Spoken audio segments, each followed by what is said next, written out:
बढ़ते अगली खबर की ओर आपको बता दें कि गंभीर बीमारियों से संक्रमित बच्चों को आईसीयू केयर के लिए महात्मा गांधी अस्पताल में लेवल 3+ पीडियाट्रिक आईसीयू सेवा शुरू की गई है।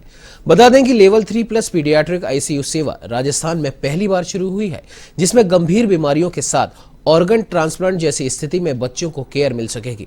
तो वहीं 25 बेड के इस आईसीयू में स्मार्ट वेंटिलेशन की इंटेंसिव वेंटिलेशन के वेंटिलेटर सहित सभी तरह के जीवन रक्षक उपकरण उपलब्ध कराए गए हैं, जिनके जरिए मरीज का बेहतर इलाज करने में मदद मिलेगी।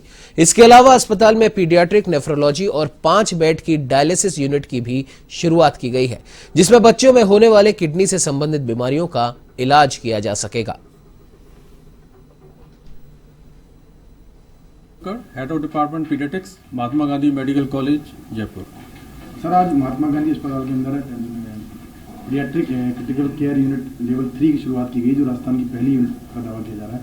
किस तरह की यूनिट है, किस तरह से काम करेगी और बच्चों के ट्रीटमेंट के लिहाज से कितना बेहतर रहेगा, इसकी शुरुआत होगी। मुझे ये बताते हुए बहुत ही खुशी हो रही है कि महात्मा गांधी मेडिकल कॉलेज जो उत्कृष्ट सेवाओं के लिए विख्यात है और आगे उसी दिशा में बढ़ रहा है, तो राजस्थान के लोगों के लिए ये सर्विसेज दी जा रही हैं और पहली बार राजस्थान में इस तरह की सेवाएं मिलेंगी यहाँ के लोगों को, बच्चों के लिए। और वो सेवाओं का मतलब है 3+ सेवा है, लेवल 3+ की सेवा है, जो न केवल जटिल बीमारियों की ही रक्षा के लिए सारे उपकरणों से सुसज्जित हैं, बल्कि जो ट्रांसप्लांट मेडिसिन है या दूसरे कई सारे ऑर्गन के अफेक्ट होने के बाद जो बीमारी के अंदर जटिलताएँ पैदा होती हैं, उन सब बीमारियों के लिए सभी तरह की सेवाएँ एक ही मतलब कमरे के अंदर 30 बेडेड आईसीयू के अंदर उत्कृष्ट जो विशेषज्ञ हैं उनके द्वारा प्रोवाइड की जाएंगी। सकते हैं एक तो बर्थ डिफेक्ट्स के रूप में जो बीमारियां आ रही हैं, किडनी और ब्लैडर की बर्थ डिफेक्ट्स का प्रतिशत बाकी अंगों के बर्थ डिफेक्ट के मुकाबले सबसे ज़्यादा होता है। तो वो बर्थ डिफेक्ट कई बार इतने कम होते हैं कि बच्चा जब 5-7 साल का होता है तो वो तेज़ उभर के आते हैं और तब तक वो किडनी को नुकसान पहुंचा सकते हैं। ये एक बहुत बड़ा ग्रुप है बच्चों की किडनी की समस्याओं से ग्रसित जो कैटेगरी है उसका। दूसरी कैटेगरी समस्याएं होती हैं बच्चों की किडनी नॉर्मल है, सब कुछ ठीक है, और किसी प्रकार का इन्फेक्शन हुआ, किसी प्रकार का कोई भी डिजीज़ हुई और जिससे सेकेंडरी किडनी का इन्वॉल्वमेंट हो गया, उनको हम एक्वायर्ड किडनी डिजीज़ मेडिकल भाषा के अंदर बोलते हैं। दूसरा चंक उनका होता है। तो ये 2 मेजर ग्रुप हैं जिसमें बच्चों की किडनी की बीमारियां हैं।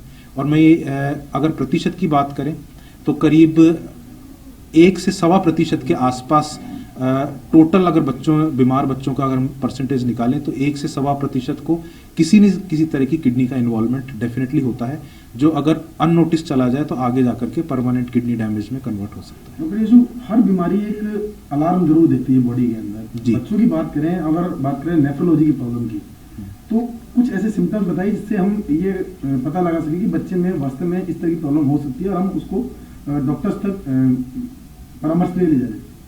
देखिए, ये कॉमनेस्ट सवाल है जो मुझसे पूछा जाता है और आई थिंक ये सबसे मुश्किल सवाल है जवाब देने के लिए, क्योंकि मैं किडनी एज अ ऑर्गन को इस तरह डिफाइन करता हूँ कि ये एक 2-धारी तलवार है।